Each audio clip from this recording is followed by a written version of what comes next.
Bonjour chers téléspectateurs, nous sommes aujourd'hui ici sur la chaîne Aman et le podcast Message de la Mecque ici à Mecca. Avec moi sur le plateau, le docteur Asma Kouar, la directrice du bureau de Okaz à Paris. Et c'est une journaliste expérimentée dans les podcasts. Merci d'être venue ici avec nous aujourd'hui, madame. Bonjour Ziad, merci de cette magnifique invitation. Je vous remercie pour votre introduction. J'espère vraiment vous donner et répondre à vos questions convenablement. Et Ça, on en est sûr, quand on a une journaliste expérimentée comme vous, madame, ça sera... merci, c'est grâce à... En fait, le podcast, c'est un podcast à Okad et c'est Okad qui a, si vous voulez, c'est Okad qui nous a donné cette expérience. C'est parce que à chaque fois qu'on travaille avec une institution professionnelle, elle donne à chaque fois l'occasion à ses effectifs, à ses éléments, à ses journalistes pour perfectionner le travail. Et je pense que Okad, dans le domaine de podcast, avant le Covid, elle était, ou après le Covid, juste après le Covid, ou pendant le Covid, elle était la première magazine ou le premier site qui a lancé deux podcasts, mon podcast et le podcast de Abdallah Habian. Donc, madame, j'aimerais savoir, parce que là, vous êtes à Mecca ici, donc normalement, vous êtes passé par Jeddah. Quelle était votre première appréciation lorsque vous avez atterri à Jeddah? En fait, je vais vous dire, moi, c'est pas la première fois que je viens en Arabie Saoudite. À chaque fois, j'ai des invitations, j'ai un travail, j'ai de grandes coopérations ou coordinations avec des institutions saoudiennes.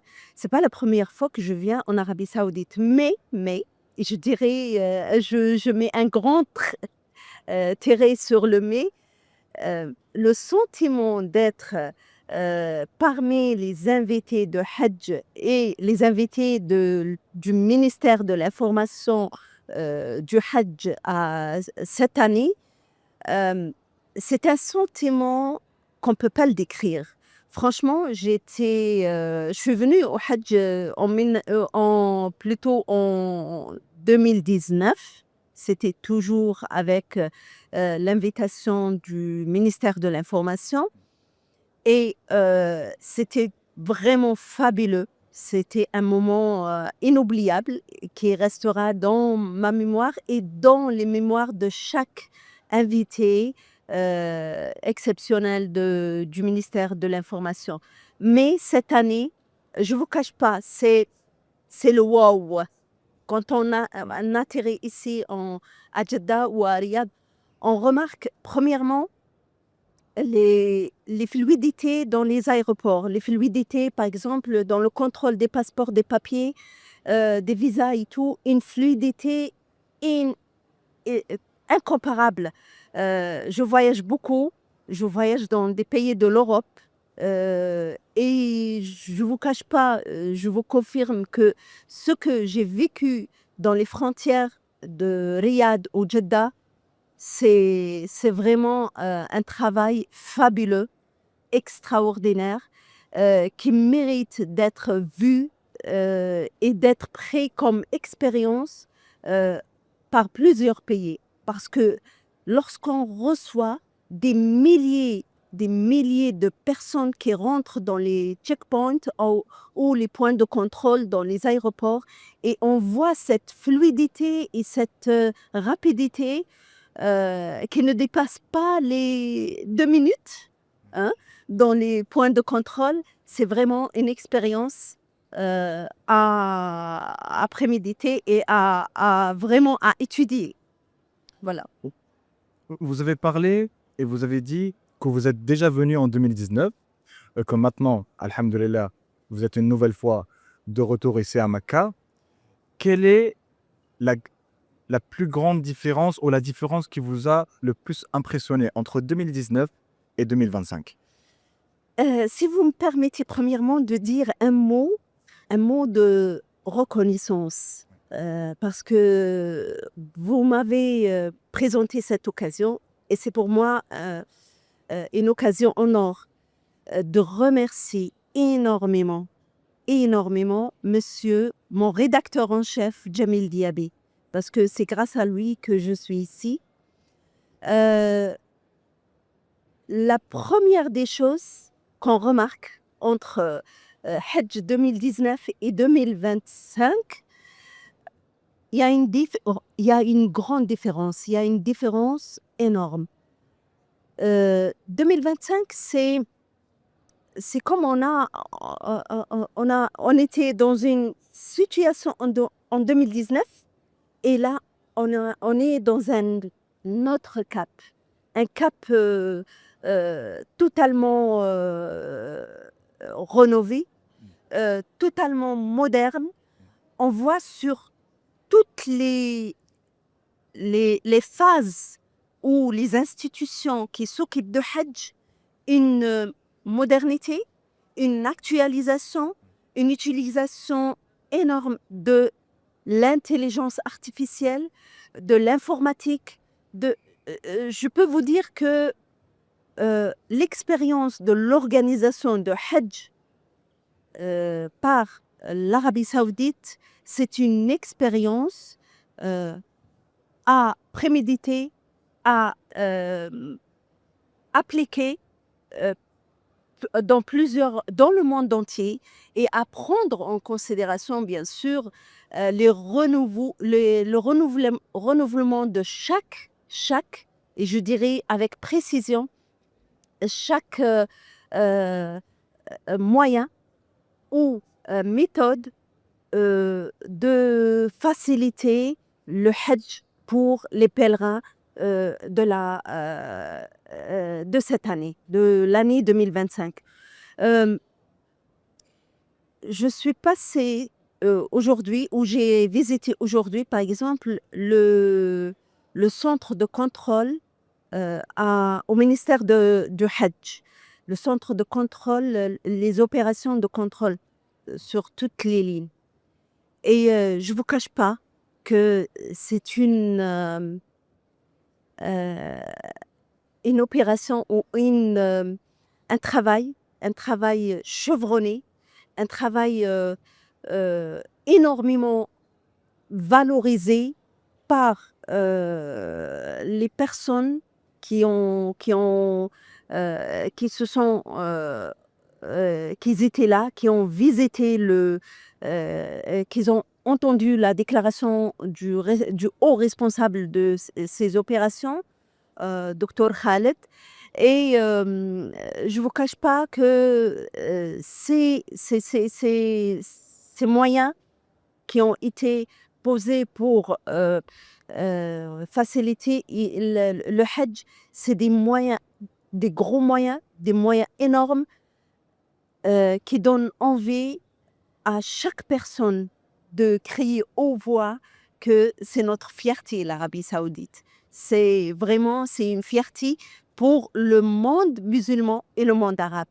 Et c'est pas parce que elle a mobilisé les moyens énormes pour le Hajj, même sur d'autres caps, sur d'autres secteurs, sur d'autres que ce soit économique ou social ou culturel, où l'Arabie Saoudite est devenue le number one on the world, dans le monde arabe, qui vraiment donne envie de prendre son expérience comme modèle pour se développer, pour donner mieux à chaque pays qui veut vraiment réussir et développer les moyens nationaux et internationaux. Merci beaucoup pour cette réponse, d'ailleurs, Ça. madame. Et j'aimerais vous poser une question, parce que votre réponse m'a touché personnellement. Et j'aimerais aussi vous poser une question. Est-ce que vous vous êtes senti en sécurité ici en Arabie Saoudite, que ce soit à Jeddah ou ici à Mecca? Parce qu'en fait, ça fait partie des objectifs de tous les Saoudiens, que ce soit le roi ou le prince héritier ou le secteur du ministère de l'intérieur ou même du peuple. Vous savez, euh, euh, franchement, je le dis et je le dis avec sincérité et avec fierté en même temps. Euh, Pas seulement on a senti la sécurité. L'Arabie Saoudite, que ce soit à Riyad, à Jeddah, à Mecca, à Médina ou n'importe quelle ville ou endroit, on se sent toujours en sécurité. Et peut-être, peut-être les gens qui vont m'entendre, ils vont dire oui, parce que elle voyage beaucoup en Arabie Saoudite, elle travaille avec un journal saoudien, elle dit ça. Pas du tout. Demandez à n'importe qui, même il n'est pas sur le territoire saoudien, ailleurs, demandez à n'importe qui où vous vous sentez en sécurité. Il va vous dire en Arabie Saoudite, pour la simple raison. Il y a une culture, euh, elle est incarnée dans la personnalité de chaque Saoudien que il donne, c'est-à-dire il inspire la sécurité et il donne la sécurité à chaque visiteur, à chaque citoyen ou bien un visiteur qui met les pieds sur la terre de l'Arabie Saoudite.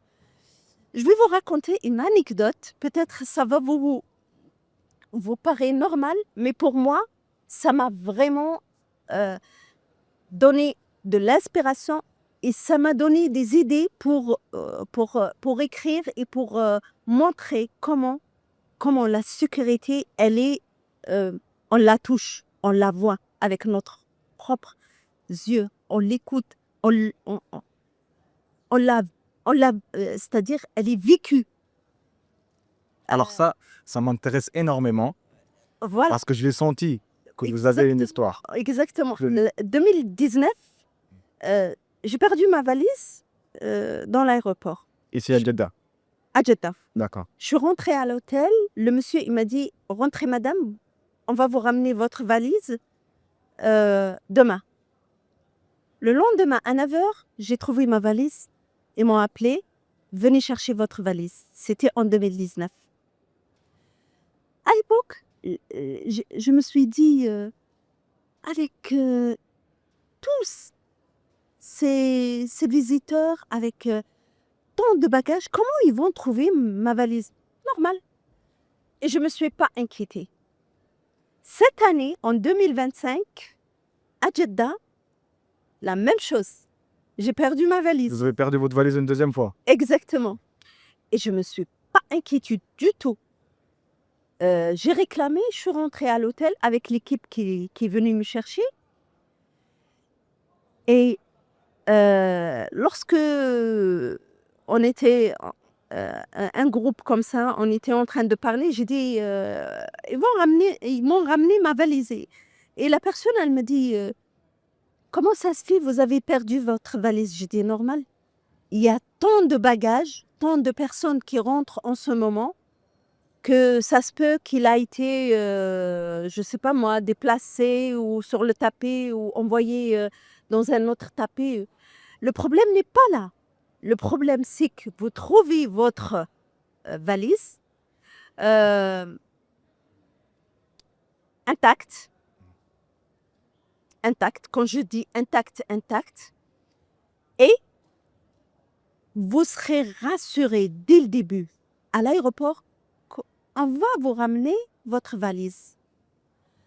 Dites-moi si par exemple avec d'autres compagnies aériennes à n'importe quel pays ailleurs, si vous perdez votre bagage, vous allez mettre au moins un mois et peut-être vous ne retrouverez jamais votre bagage. C'est possible. Ça, c'est premièrement, la façon de faire la réclamation, c'est fluide, c'est rapide, c'est efficace.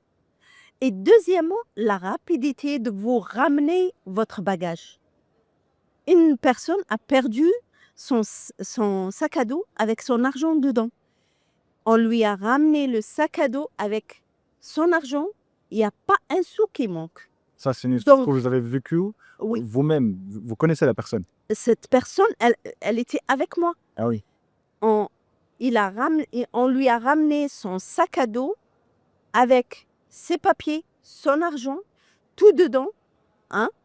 Après combien? Après 12 heures du temps. 12 ساعة. C'est-à-dire, C'est rien. vous me parlez là de sécurité? C'est vraiment... On ne peut pas parler de la sécurité en Arabie Saoudite. Ça, c'est un acquis. مكتسب. C'est un acquis.